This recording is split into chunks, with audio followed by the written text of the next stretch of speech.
Perkenalkan, nama saya Kris Jessica Andini Widyasmoro dengan NIM K0025-184. Saya berasal dari kelompok B4. Pertama-tama saya akan menjelaskan terkait dengan anatomi dari penis. Penis itu sendiri kan merupakan organ yang bentuknya itu dia tubular, dan dia tuh kalau di perempuan atau di wanita dia tuh bakal homolog sama glans klitoris dari perempuan.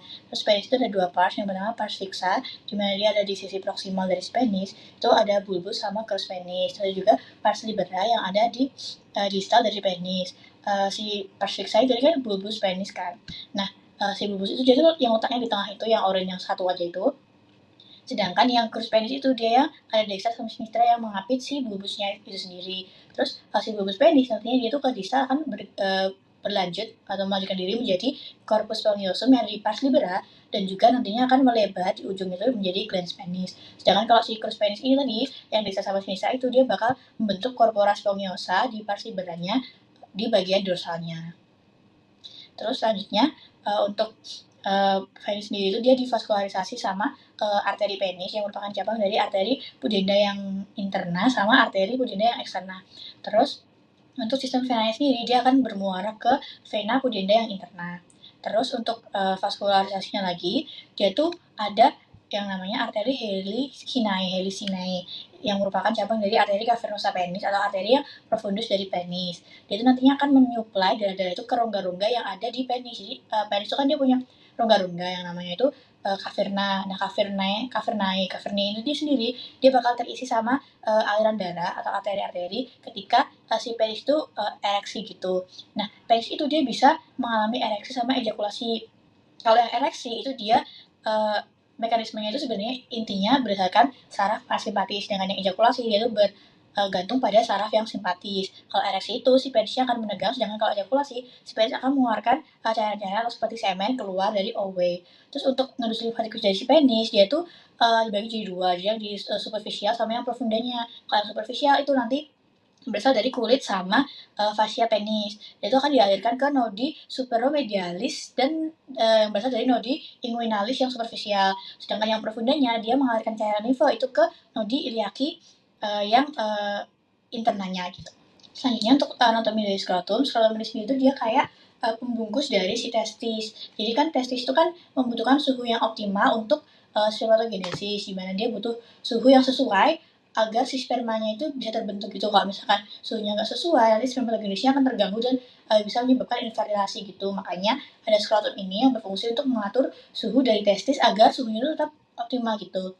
Skrotum sendiri dia ada 9 lapisan gitu. Yang pertama itu ada skin atau kulit, ada fascia hidratos sama musculus hidratos, ada fascia spermatica yang eksterna, musculus cremasterika, fascia spermatica yang interna, sama tunica vaginalis. Yang tunica vaginalis itu ada dua lamina, yang parietalis sama yang visceralis. Selanjutnya tunica albuginea sama tunica vasculosa, dan terakhir itu ada substansia dari testis. Nah, testis ini sendiri tuh di bagian mediananya si testis itu ada raphe scroti.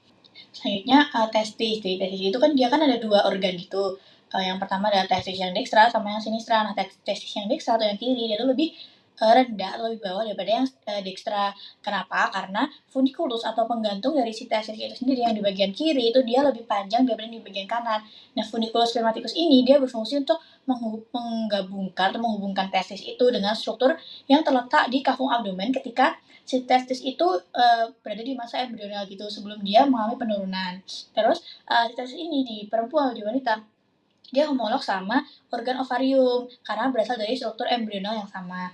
Dia tuh kan ovarium kan sama testis kan sama-sama dua juga kan. Nah, si ovarium tuh berfungsi untuk menghasilkan ovum, sedangkan si testis ini untuk menghasilkan sperm gitu. Makanya dia kayak homolog gitu kan. Fungsinya juga mirip, dan arteri sama vena yang memvaskularisasinya itu juga mirip gitu. Terus jadi kan aku bilang kalau testis itu kan sebenarnya awalnya nggak di tempatnya itu kan, nggak di kavum, nggak di skrotum atau ya pelindung testisnya itu kan. Awalnya dia dari kavum abdomen. Nah, kenapa dia bisa turun ke skrotum? Karena ada namanya descensus testiculorum, di mana testis itu bakal turun dari kavum abdomen ke skrotum. Nah, waktu descensus testiculorum ini ada beberapa struktur namanya itu gubernaculum testis yang merupakan fixator testis ketika dia di kavum abdomen. Juga canalis inguinalis yang merupakan tempat dari si testis itu untuk keluar ke skrotum gitu. Jadi turunnya proses descensusnya itu dia namanya adalah tempatnya itu namanya adalah kanalis inguinalis. Terus juga ada plexus vaginalis. Terus kalau misalkan si testis itu nggak bisa turun atau tidak terjadi desensus, namanya adalah undesensus testiculorum. Selanjutnya lapisan bambu sel sendiri itu adalah tunica vaginalis. Tunica vaginalis itu dia berisi dua lamina kan, lamina parietalis sama lamina visceralis. Lamina parietalis itu dia menempel ke fasies internal dari skrotum, sedangkan lamina visceralis itu dia menempel ke substansia dari testis. Terus di antara si lamina parietalis sama lamina visceralis itu ada ruangan gitu namanya cavum vaginalis dari testis. Terus selanjutnya ada tunica albuginea. Tunica itu punya tonjolan-tonjolan gitu yang dinamakan septum atau trabecula gitu, yang membagi testis jadi banyak lobuli gitu, jadi kayak 200 sampai 300 lobuli gitu. Terus ada juga tunica vaculosa. Tunica vaculosa ini dia terdiri dari pembuluh darah sama jaringan ikat yang longgar. Terus arteri yang memvaskularisasi testis.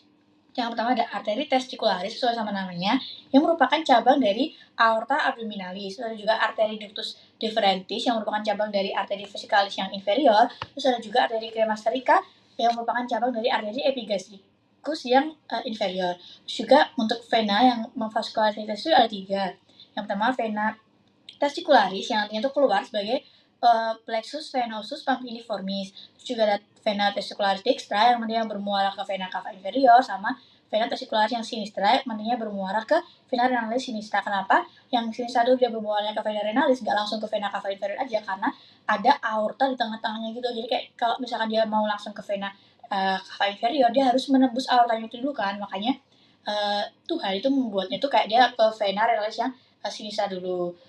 Terus kalau misalkan ada infeksi ke testis itu yang berpengaruh, atau limfonodi regionalnya itu yang terkena itu adalah nodus limfaticus yang para aorta atau nodus limfaticus yang lumbalis. Terus untuk inervasi dari testis sendiri, dia itu ada plexus testicularis yang dia tuh sifatnya otonom atau berdiri sendiri gitu, dan merupakan cabang dari segmen thoracic yang 10 sampai 12. Terus juga ada nervus genitofemoralis yang berasal dari paha yang ke arah genital. Jadi femur yang ke arah genital gitu, yang berasal dari cerebrospinal yang merupakan cabang dari segmen lumbal 1 sampai ke lumbal 2.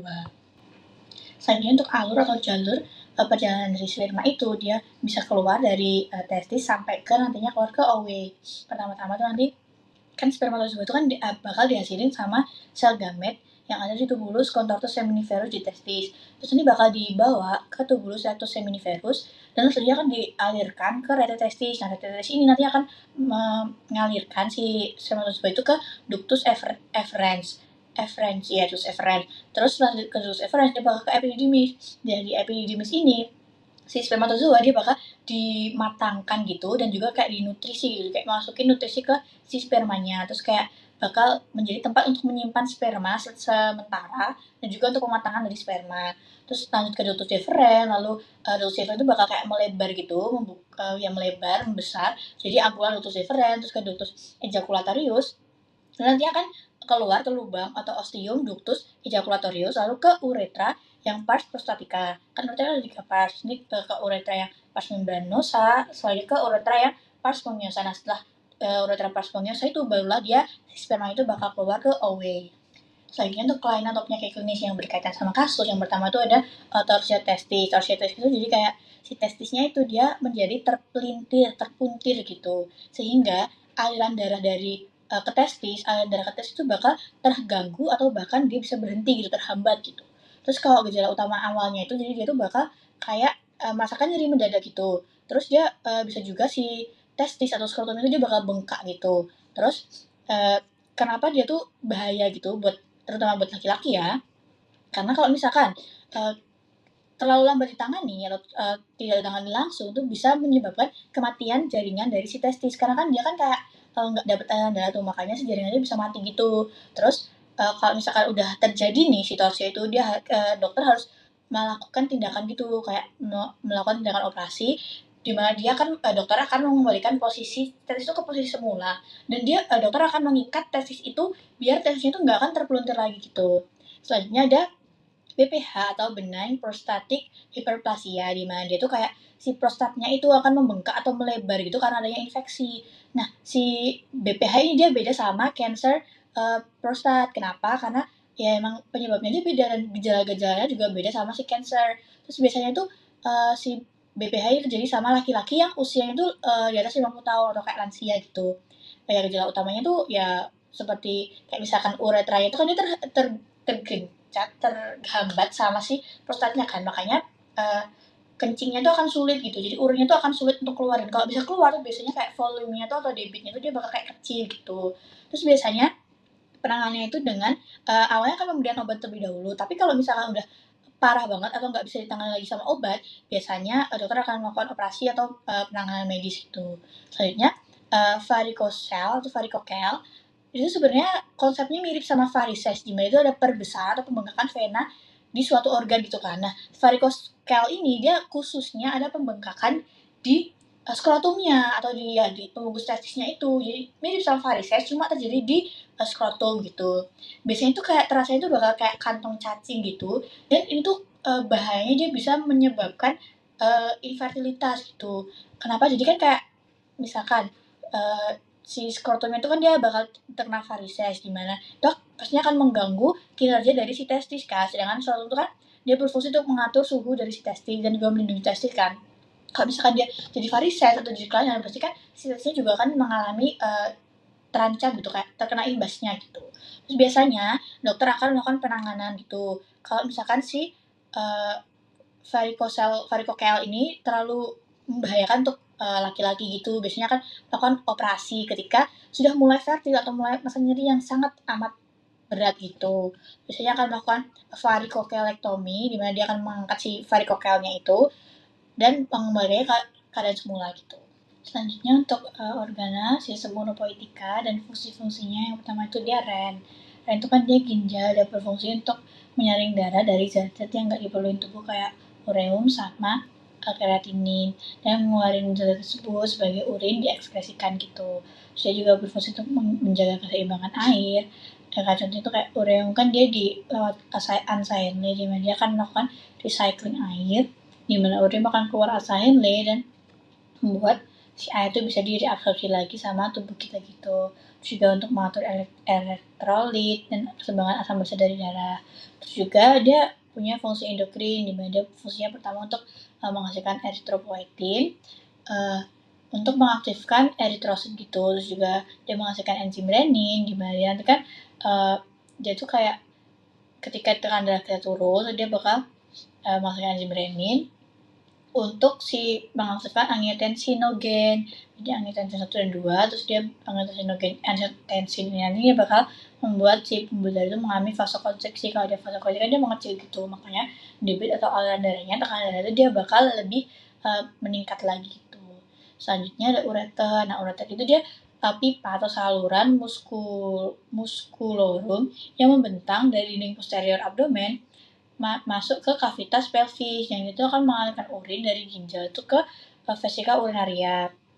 Ureter itu dia bakal masuk ke vesika urinaria itu posisinya itu miring atau oblik gitu. Fungsinya apa? Itu berfungsi untuk mencegah adanya reflux atau kembalinya si urin itu ke ginjal dari vesika urinaria. Selanjutnya ada vesika urinaria, di mana vesika urinaria itu dia bakal kayak sebuah kantung gitu yang menampung urin secara sementara sebelum dia dikeluarin ketika muskulus sphincternya itu dia bakal berkontraksi gitu. Di vesika urinaria itu dia punya ada muskulus detrusor yang berfungsi untuk mengusahakan si vesika urinaria. Dan vesika urinaria itu kalau misalkan dia kosong, tidak menyimpan urin, sedang berkemih itu dia bakal ada di kavum pelvis. Jangan kalau dia penuh, dia bakal naik ke kavum abdomen. Selanjutnya ada uretra. Uretra itu untuk mengeluarkan urin dari vesika urinaria ke away gitu. Nah, uretra itu beda sama cowok sama cewek. Kalau yang cowok itu dia panjang, juga lebih kapas. Dan kalau cewek itu dia lebih pendek lagi dan mudah terkena ISK atau infeksi. Soalnya untuk alur dari urin sendiri, yang pertama itu kan dia dari ginjal, dari nefron gitu kan, dia bakal difiltrasi di glomerulus, terus dia bakal direabsorpsi sama sekresi kandungan-kandungannya, senyawa-senyawanya gitu di tubulus contractus proxima, terus ke tubulus contractus distal, asa Henle dulu, terus dia bakal ke tubulus contractus distal. Di asa Henle itu si urinnya bakal melakukan adanya recycling ureum gitu. Terus Setelah di tubulus contorsus dista, dia bakal ke tubulus collectivus, dia bakal ke ductus collectivus, ductus papillaris, terus dia bakal ke calis minor, calis mayor, pelvis renalis, lalu dia akan ke ureter. Nah, di ureter kan ada 2 sama kayak ginjal. Dia bakal jadi satu ke kantung yang namanya vesika urinaria untuk menampung si urin itu.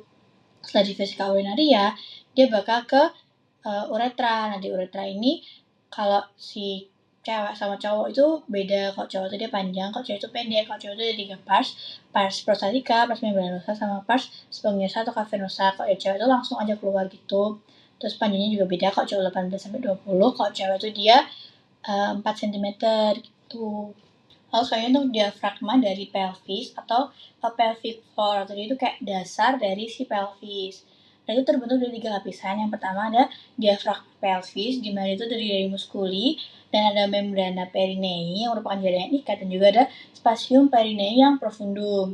Nah, di diafragma pelvis yang kiri itu dia terlihat dari atas. Dan itu ada beberapa muskuli yang menyusun. Yang pertama itu ada musculus levator ani. Terus dia tuh berasal atau origo itu dari arcus tendineus yang merupakan penebalan dari fascia dari pelvis. Terus insertionnya tuh dia dibagi jadi 3 serabut. Yang pertama serabut anterior, intermedia, sama yang posterior. Kalau yang anterior tuh dia ada musculus puborectalis. Kalau yang serabut intermedia dia ada musculus pubococcygeus, dan serabut posteriornya dia ada musculus iliacococcygeus. Selanjutnya ada juga musculus coccygeus, di mana itu origonya berasal dari spina ischiadica, dan insertionnya itu dia dari os sacrum dan os coccygeus. Ya, dia diinnervasi sama nervi sacralis 3-4, dan juga fungsinya dia untuk menopang diafragma dari si pelvis. Nah, kalau yang tadi yang levator ani tadi serabut-serabutnya itu diinnervasi sama nervi sacralis yang 3 sampai yang keempat. Dan fungsinya dia untuk menyokong dan mempertahankan viscera pelvis pada tempatnya gitu, dan juga mencegah adanya peningkatan tekanan di pelvis selama kita tuh mengeden atau mendorong otot abdomen ketika kita tuh batuk gitu. So yang di kanan itu pelvic floor yang dilihat dari bawah. Ada musculus pubococcygeus, musculus puborectalis, dan juga ada musculus iliacoccygeus di yang itu ya. Selanjutnya ada membrana perinei sama spasium perinei yang profundum. Yang kiri itu ada membrana perinei, dan yang kanan itu spasium perinei profundum. Nah, membrana perinei itu sendiri merupakan fascia tebal yang bentuknya itu dia kayak segitiga kebalik, segitiga gitu lah, segitiga. Terus dia tuh melekat ke kerangka dari tulang arcus pubicus. Terus letaknya itu horizontal ke arah anteriornya itu dia ada celah di antara membrana dan ligamentum pubicum yang inferior. Terus di atasnya itu dia berhubungan dengan ruangan tipis. Nah, ruangan tipis yang berhubungan sama si membrana perinei itulah namanya spasium perinei profundum. Jadi kayak space-nya gitu, kayak antaranya gitu kan. Nah, si spasium ini ada lembaran otot-otot rangka yang berfungsi sebagai sphincter, terutama untuk uretra, dan sebagai stabilisator tapi posterior dari membrana perinei.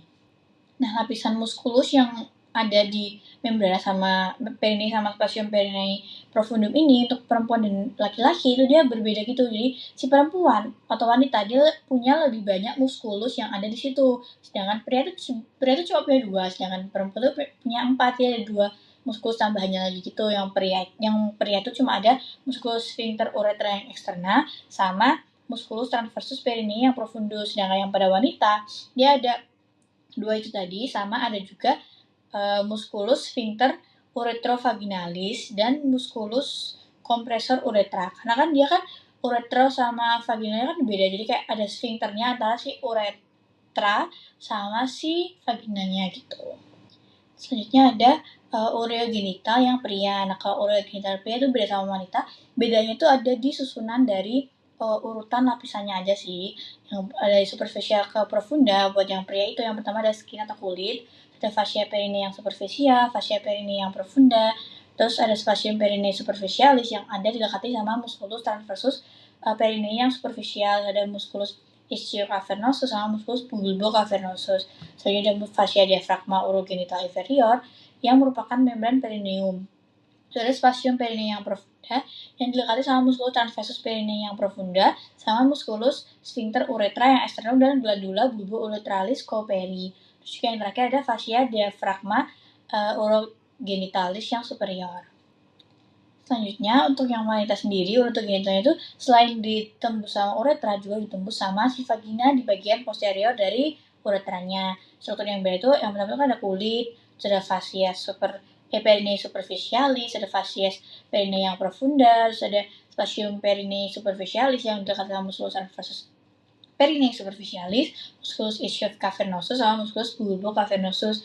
Terus juga ada fascia diaphragma urogenital inferior yang merupakan membrana perineum. Juga ada spasium perineum profunda yang terdapat musculus transversus perineum profundus, musculus sphincter uretra externa, sama musculus sphincter uretra vaginalis, dan juga ada musculus compressor. Juga yang terakhir ada fascia diaphragma urogenital yang superior. Selanjutnya untuk regio ana, yang pertama dia itu ada anus itu sendiri yang di tengah itu, terus ada sphincter anus yang eksternal, lalu ada musculus levator ani, ada musculus coccyx, lalu ada musculus gluteus maximus, ada musculus transversus musculus perineus yang transversus, lalu ada vagina kalau di perempuan, dan ada uretra kalau yang di perempuan juga. Terus ada bulbus spongiosus yang ada di laki-laki dan perempuan juga ada, dan juga ada ischio cavernosus yang ada di laki-laki dan perempuan juga. Terus kalau di perempuan tuh dia ada klitoris, sama kalau di laki-laki dia ada penis. Selanjutnya ada perbedaan pelvis dari perempuan sama laki-laki. Nah, yang kiri itu dia pelvis dari wanita atau perempuan karena kan dia sudutnya lebar. Kayak apertura pelvis yang superiornya itu dia bentuknya tuh melingkar gitu, bulat gitu. Sedangkan kalau yang kanan tuh kan pelvis dari laki-laki. Dia apertura pelvis superiornya itu dia bentuknya jantung gitu, kayak hati gitu, love gitu. Untuk perbedaan yang lebih rinci lagi untuk pelvis pria sama wanita, yang pertama tuh dari adductus pelvis. Kalau yang wanita itu kan dia bulat, sedangkan kalau yang pria itu dia seperti jantung. Untuk exitus pelvisnya itu dia yang wanita itu luas, dan yang pria itu sempit. Untuk os sacrumnya itu yang wanita itu pendek, luas dan kurang melengkung, sedangkan yang pria itu panjang, sempit dan juga melengkung ke depan. Untuk os coccygeusnya si wanita itu lentur dan si pria itu kuat. Kenapa? Karena si wanita itu kan dia bisa untuk keluar kepala bayi. Kalau dia misalkan si os coccygeusnya itu dia kuat, kepala bayi kan terbentur dan dia nggak bisa keluar gitu, makanya dia lentur. Terus kalau os iliumnya dia miring ke lateral, sedang untuk yang wanita, sedangkan kalau yang pria itu dia tegak gitu, lebih tegak lagi. Dan kalau yang cavitas pelvis untuk wanita itu dia dangkal dan juga luas, sedangkan kalau yang pria itu dia dalam sama sempit. Untuk tulang pelvisnya juga, yang wanita itu dia tipis dan tidak kuat, sedangkan yang pria itu tebal sama kuat. Terus kalau apus pubisnya itu yang wanita itu membulat dan si pria itu dia sempit. Untuk foramen obturatumnya itu si wanita itu triangular kecil, dan untuk pria itu triangular lebar. Acetabulumnya si wanita kecil dan si pria itu luas. Kalau itisura istiadikanya si wanita itu luas dan dangkal, si pria itu sempit sama dalam. Untuk spina istiadicusnya juga, si wanita itu dia tidak menonjol, sedangkan si pria itu dia menonjol, ada kayak ke tengah gitu. Selanjutnya ada bidang Hodge, di mana bidang Hodge ini antara H1, H2, dan H3 itu dia saling sejajar gitu. Jadi ya saling sejajar gitu. Sedangkan yang untuk perbedaannya itu ada di penarikan tingginya. Itu H1 dia ditarik setinggi adductus pelvis, H2 ditarik melalui tepi bawah simplicis os pubis, dan kalau yang H3 itu ditarik setinggi spina ischiadica, dan untuk H4 yang terakhir ini dia ditarik setinggi os coccygeus. Jadi untuk episiotomi sendiri dia tuh dilakukan untuk mencegah terjadinya ruptur gitu di musculus sphincter ani. Kenapa? Karena kan waktu pas si wanita atau perempuan itu dia melahirkan, perineum itu kan akan merenggang dan robek kan karena untuk keluarnya si kepala bayi. Nah, makanya untuk mencegah si sphincter ani, ini musculus sphincter ani itu dia ruptur, dilakukanlah si episiotomi ini. Ada 2 tipe episiotomi. Yang pertama tuh ada medial episiotomi, dan juga ada mediolateral. Kalau yang medial itu dia seretannya dimulai dari garis tengah komissura posterior lurus ke bawah, tapi tidak sampai ke serabut musculus sphincter aninya, jadi nggak sampai ke sphincter aninya gitu. Sedangkan kalau episiotomi yang mediolateral dia tuh dimulai dari 45 derajat dari midline, jadi kayak dia lebih miring gitu.